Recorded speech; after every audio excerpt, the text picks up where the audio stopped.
मेरे दादाजी की फैमिली ने फेथ नहीं किया परमेश्वर के ऊपर। जब मेरी अपनी फैमिली, मेरे फादर और मदर चर्च जाने लगे, मैं गुस्सा करने लगा, ये बोलने लगा कि आप लोग क्रिश्चियन मत बनो, क्रिश्चियन जो है कुछ नहीं है। देखो 24 घंटे मेरे मंदिर में चीजें चलती थी और मैं बोलता था कि नहीं, क्रिश्चियन नहीं बनना, ये धर्म बदलते हैं लोग, ये ना जानते हुए कि प्रभु यीशु मसीह जो है वो धर्म नहीं, वो जीवन बदल। के बाद जब मैंने उनको मना कर दिया, अपनी फैमिली को वापस ले गया और मैंने चर्च नहीं जाने दिया। 2004 में मुझे कुत्ते ने काटा और मैं मेंटली अपसेट हो गया। अटैक होने शुरू हो गए। डॉक्टर्स के बाद डॉक्टर्स जिन पे मुझे मान था, सब जगहें, सब चीजें, सब जगह घूम लिया और सुसाइड करने वाला था जिस दिन, सारी अकड़ निकल चुकी थी।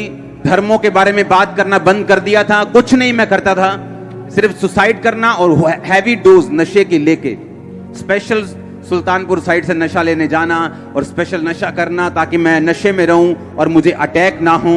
अपनी छत पे चढ़ जाना और मेरे भाई ने वहां पे आना और मैंने उसको देखना, और जब नीचे चले जाना तो मैंने रोना कि मैं इनके सामने अब नहीं रहूंगा क्योंकि मैं सुसाइड कर लूंगा और मैं इनको, ये मुझे मिस करेंगे सभी लोग। अपने घर में मैं आया, अपने बेडरूम में जाने लगा क्योंकि उस टाइम मेरा पूरा मन बन चुका था, मैंने कहां जाना है, कौन से फाटक पे जाना है, ट्रेन के नीचे सुसाइड करना है, नशा ज्यादा करके जाना है, पूरा प्लान बन गया। और एक हिंदू व्यक्ति अपनी पत्नी के साथ मेरे बेडरूम में बैठा था। मैं अंदर गया, मुझे अब कोई इंटरेस्ट नहीं रह चुका था कि कोई क्या करता है, कोई कौन से धर्म में, मुझे मालूम था मैं जा रहा हूं। उन्होंने मुझे बात करनी शुरू हुआ, तेरे को बड़े धागे शाके पूरे बांध रखे, क्या हुआ तेरे को? मेरा बात करने का दिल नहीं था, मैंने नशा किया, फिर भी मैंने बात की कि ऐसा ऐसा मुझे प्रॉब्लम है। वो पंजाबी बात करते थे, तेरे लिए प्रेयर करांगे पर ठीक हो जाएगा तू। मेरे को लगा चलो मरना तो है ही, एक टेस्ट कर लो इनका। आप इमेजिन करो, रात के 8 बजे बाइक पर, मेरे पास बाइक होता था पैशन, रात को 8 बजे बाइक पर नशा करके मैं उनका घर देखने गया जहां वो चर्च लगाते थे। और नशा किया हुआ अंदर में गया और मेरे सिर पर हाथ रख के प्रार्थना हुई और पहली प्रार्थना में जो मुझे करंट लगा, मुझे मालूम था कि कुछ तो है। क्योंकि अगर मैं ना टूटता, मैं उसी घमंड में रहता, क्योंकि धर्म इंसान ने बनाया, यीशु मसीह ने कोई धर्म नहीं बनाया, परमेश्वर ने कोई धर्म नहीं बनाया। उसने नहीं कहा तू ईसाई बन जा, उसने नहीं कहा नहीं पहले अपना नाम पीटर रखेगा तो मैं तुझ पे दया करूंगा, अपनी कास्ट चेंज, उसने कुछ नहीं कहा। और पहले दिन की प्रार्थना के बाद मुझे समझ आ गई थी कि परमेश्वर है। मैं आपको पता क्यों कह रहा हूं? क्योंकि जब लोग मुझे देखते हैं उन्हें लगता है कि मैं आसमान से स्वर्गदूत उतरा हूं। उन्हें यह नहीं मालूम मेरी हिस्ट्री क्या है, मेरा बैकग्राउंड क्या है। मैं आपसे 10 गुना ज्यादा पापी था जब मैं परमेश्वर में आया हूं। अब परमेश्वर में मैं आ गया, मैंने उनका घर देख लिया, उसके बाद प्रार्थना करवाई। एक छोटी सी बाइबल, नया नियम उन्होंने नीले कलर का दिया, बोला पढ़ना। मैंने कहा ठीक है जी, ये पेपर ले लो, रोज 20 मिनट प्रार्थना करना। मैंने कहा 20 मिनट तो बहुत ज्यादा, 20 मिनट ठीक है कोई बात नहीं। तेल मसा करके दे दिया, पानी मसा करके दे दिया, अच्छा इसको लगाना, ठीक है। अब हुआ क्या, 2004 में परमेश्वर में आया अपनी मेंटली बीमारियों के कारण, अपने फिजिकल बीमारियों के कारण, लेकिन मेरी लाइफ की प्रॉब्लम्स वही नहीं थी। वो तो सिर्फ परमेश्वर की एक शुरुआत थी मेरी लाइफ में, मुझको अपने में लेके आने के लिए। और जब मेरी वो प्रॉब्लम्स, मेरे मेंटली डिप्रेशन परमेश्वर में आने से और बढ़ गया और मैं आधा पागल हो चुका था। प्रभु में आने के बाद भी दुष्ट आत्मा का अटैक बढ़ गया मेरे ऊपर और मैं परमेश्वर से प्रार्थना, मैं परमेश्वर को जान चुका था क्योंकि रोज संगति, शाम को 5 बजे के काम अपने बिजनेस के बाद रोज संगति करता था, रोज एवरी डे। मेरे घर वाले मेरे खिलाफ होना शुरू हो गए, तू नशे कर ले दोबारा।